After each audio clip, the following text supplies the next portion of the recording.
Movie की story set है future में, जहां इंसानों ने पृथ्वी को रहने लायक नहीं छोड़ा है और लगातार हो रहे कार्बन इमिशन और क्लाइमेट चेंज की वजह से पृथ्वी पर रह पाना अब मुमकिन नहीं है। तो इसीलिए लगभग सारे इंसान जाकर दूसरे प्लैनेट केपलर 209 पर बस जाते हैं, क्योंकि वही एक ऐसा ग्रह है जहां इंसानों के रहने लायक वातावरण था। पर समय के साथ लोगों को ये पता चलता है कि वो लोग यहाँ पर बच्चे पैदा नहीं कर पा रहे हैं और वहाँ पर रहने वाले महिलाओं और पुरुषों की फर्टिलिटी रेट लगातार गिर रही है। तो इसीलिए कुछ एस्ट्रोनॉट पृथ्वी पर जाते हैं ये देखने की क्या अब वहाँ फिर से रहने लायक वातावरण तो नहीं बन गया है। मूवी के स्टार्टिंग में हम एक स्पेस पोर्ट को देखते हैं जिसमें 3 एस्ट्रोनॉट केपलर 209 से पृथ्वी पर आते हैं और इसी में हम देखते हैं कि स्पेस क्राफ्ट काफी तेजी से नीचे की तरफ आता है और पानी में गिरता है। उसमें 3 साइंटिस्ट होते हैं। ब्लेक नाम के एस्ट्रोनॉट अपने बाकी के 2 साथी केक और टकर को पानी से निकालने की कोशिश करती है। वो टकर को जैसे ही बचाती है उसे ऑक्सीजन मास्क लगाती है, लेकिन वो खुद भी बेहोश हो जाती है। थोड़ी देर के बाद जब उसकी आंख खुलती है तब वो देखती है कि केक की मौत हो चुकी है, लेकिन दूसरा एस्ट्रोनॉट यानी टकर अभी भी जिंदा है, लेकिन उसे काफी चोट आई थी। अब वो आसपास की चीजें मॉनिटर करती है और उसे पता चलता है कि यहाँ पे रेडिएशन की कोई भी साइन नहीं है और ये जगह अभी के लिए सेफ है।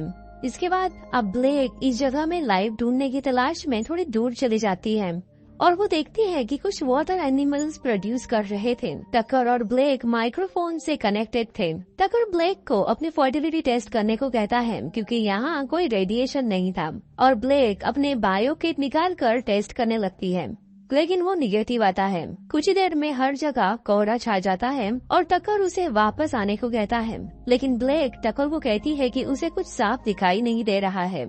उन्हें फ्लेयर गन फायर करना होगा जिससे कि वो टकर तक पहुंच सके। टकर फ्लेयर गन चलाता है, लेकिन उस गन को देख कोई और इंसान इनके ऊपर हमला कर देता है। लेकिन जब तक ब्लेक वहां पहुंचती है टकर को वो लोग लेके जा चुके थे और कुछ ही देर में वे लोग ब्लेक को भी किडनैप कर लेते हैं और उसे टकर के साथ रखा जाता है, जहाँ पे टकर की हालत और भी खराब होती है। और यहाँ पे हमें पता चलता है कि ये इंसान दरअसल अर्थ पे रहे हुए सर्वाइवर्स थे जो केपलर पे नहीं जा पाए थे। ब्लेक उन लोगों से अपने मेडिकल किट मांगती है ताकि वो टकर की हेल्प कर सके और उसे बाहर भी निकाला जाता है, लेकिन वो लोग ब्लेक को पहले उनके घायल मेंबर को ठीक करने के लिए कहते हैं। वहाँ पे इंग्लिश सिर्फ उनके लीडर नार्विक को ही पता थी, तो वो उसे किट देती है जिसे ब्लेक उस मेंबर को ठीक करके वापस टकर के पास आती है और उसे इंजेक्शन देकर बताती है कि उसने यहाँ पे इन इंसानों के बच्चों को भी देखा है, यानी धरती पर रिप्रोडक्शन हो रहा है और शायद हम लाइसिस 1 के मेंबर्स को भी ढूंढ सकते हैं। लेकिन टकर ब्लेक को कहता है कि उसका ब्लड बहुत ही लूज हो गया है और अगर वो उसे अपने साथ लेकर चलेगी तो स्पीड कम हो जाएगी। और ऐसा बोलने के बाद ही टकर सीधा अपने लॉकर से सुसाइड पिल निकालकर खाता है और वहीं पे अपनी जान देता है ताकि एटलीस्ट ब्लेक अपने मिशन में कामयाब हो सके।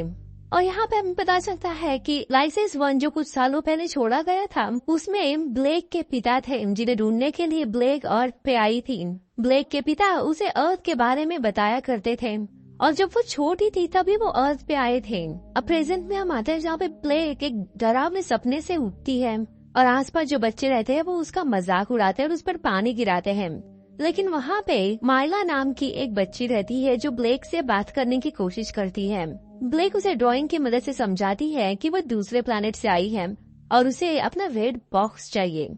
माइला उसकी हेल्प करने के लिए तैयार हो जाती है, लेकिन थोड़ी देर बाद में ब्लेक को काफी चीखने की आवाजें आने लगती है और कुछ बच्चे आके उसके यहाँ पे छुप जाते हैं। बाहर वो एक गैप से देखती है तो बाहर काफी भगदड़ मची हुई थी। वो क्रैक से देखने पर उसे पता चलता है कि इस कबीले के लोगों के ऊपर किसी तरह का हमला हुआ है।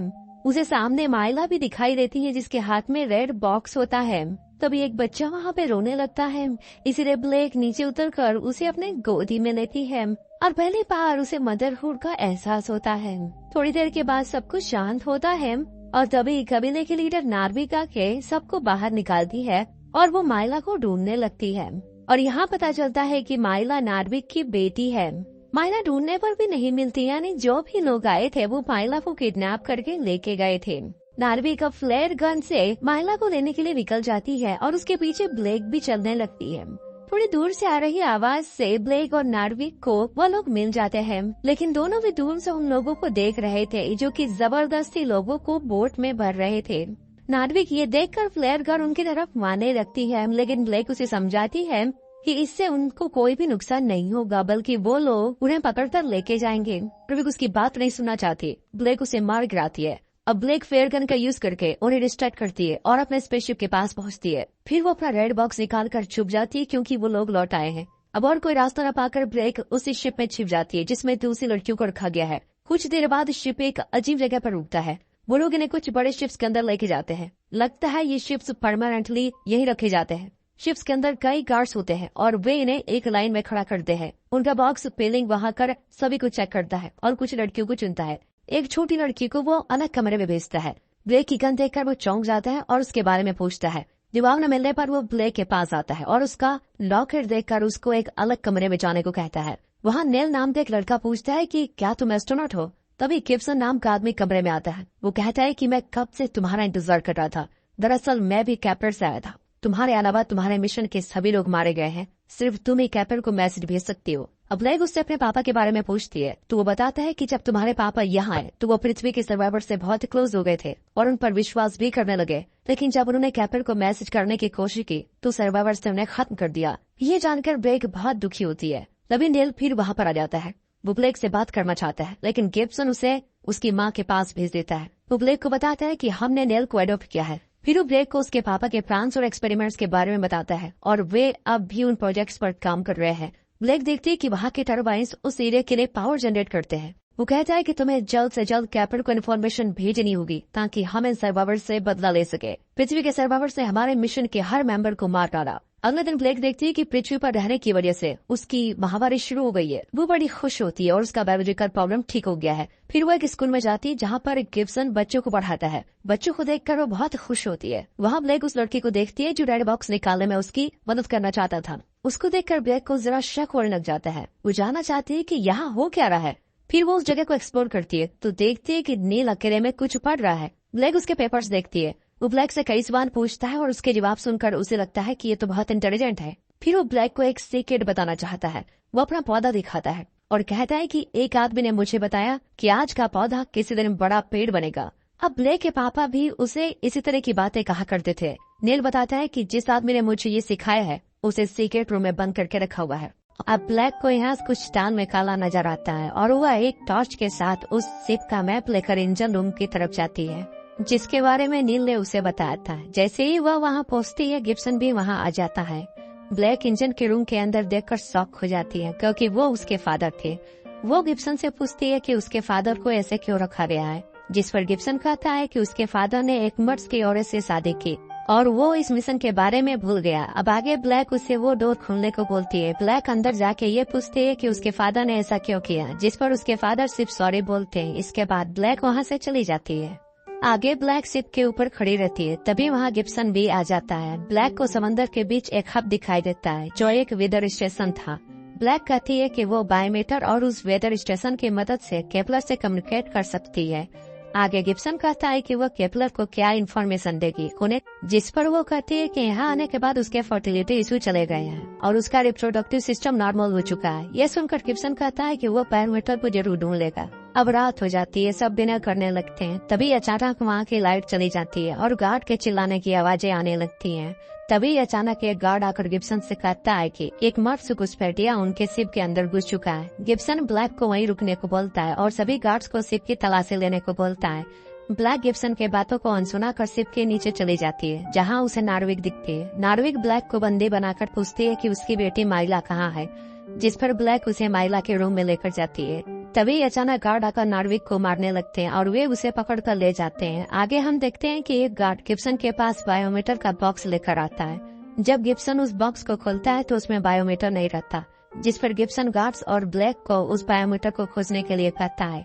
साथ ही वह गार्ड से ब्लैक के ऊपर नजर रखने के लिए कहता है क्योंकि उसे ब्लैक के ऊपर शक होने लगा था। अब आगे ब्लैक अपने रूम में जाती है जहाँ उसे माइला एक कवर में छुपी हुई मिलती है। वह उससे बातें कर रही होती है। तभी वो गार्ड वहाँ आ जाता है और ब्लैक के रूम की तलाशी लेने लगता है। इसके बाद वह ब्लैक से जबरदस्ती करने की कोशिश करता है। तब ब्लैक अपने लॉकेट से जहर की गोली निकाल कर गार्ड को जबरदस्ती खिला देती है, जिससे गार्ड वहीं पर मर जाता है। फिर ब्लैक माइला को लेकर नार्विक के पास जाती है और बाकी के मर्ड्स को भी आजाद करती है। इसके बाद मॉड्स पूरे शिप पर हमला कर देते हैं। ब्लेक अब अपने पापा के पास जाती है और उन्हें सारी सच्चाई बता देती है। इसी बीच में उसके पिता खिड़की से देखते हैं कि गिब्सन अपने फैमिली के साथ शिप से बाहर वेदर स्टेशन जा रहा है। इसमें ब्लेक के पिता उसे कहते हैं कि अगर उसने केपलर के लोगों को यहाँ पे बुला लिया तो यहाँ पे जो मर्द यानी धरती पे जो रह रहे थे उन लोगों को वो लोग गुलाम बना देंगे, जबकि मर्ड्स तो अर्थ के ही लोग थे। ये सब मर्ड्स के लिए अच्छा नहीं होगा। अब ब्लेक मर्ड्स को एक शिप में पहुंचाने देती है और खुद गिब्सन के पास जाती है, जहां पहुंचकर वो देखती है कि गिब्सन बायोमेट्रिक से नील का सैंपल केपलर पर भेज रहा था। ब्लेक उसे गन दिखाकर रुकने कहती है, लेकिन गिब्सन नील पर ही गन रखकर ब्लेक को रुकने के लिए कहता है और साथ ही नील की मॉम को सच बताने के लिए कहता है। नील की मॉम बताती है कि दरअसल नील ब्लेक का भाई है, यानी स्टैमफोर्ड उसके पिता है। ये सुनते ही अब उसे कैसे भी नील को बचाना था, जिसके बाद गिब्सन नील की मॉम को मार देता है। अब ब्लेक नील की जान बचाने के लिए गन नीचे रखती है। इसके बाद गिब्सन केपलर पर बायोमेट्रिक से मैसेज भेजता है, लेकिन तभी ब्लेक गिब्सन के ऊपर हमला कर उसे पानी में डुबा देती है और उनकी काफी लड़ाई के बाद ब्लेक उसे पानी में डुबाकर मार देती है। लेकिन उसके बाद वो खुद भी पानी में डूबने लगती है। लेकिन उसी समय नार्विक उसे पानी से निकालकर बाहर लाती है और उसके शरीर से पानी निकालकर उसकी जान बचाती है। अब ब्लेक, नील, उसके पिता और सारे मर्द शिप पर आते हैं। ब्लेक नील के पास बैठती है और तभी नील उसे पूछता है कि क्या कोई केपलर से आ रहा है। तभी ब्लेक कहती है कि हाँ, सारे लोग आ रहे हैं और अभी हमें रेडी रहना होगा उनका सामना करने के लिए।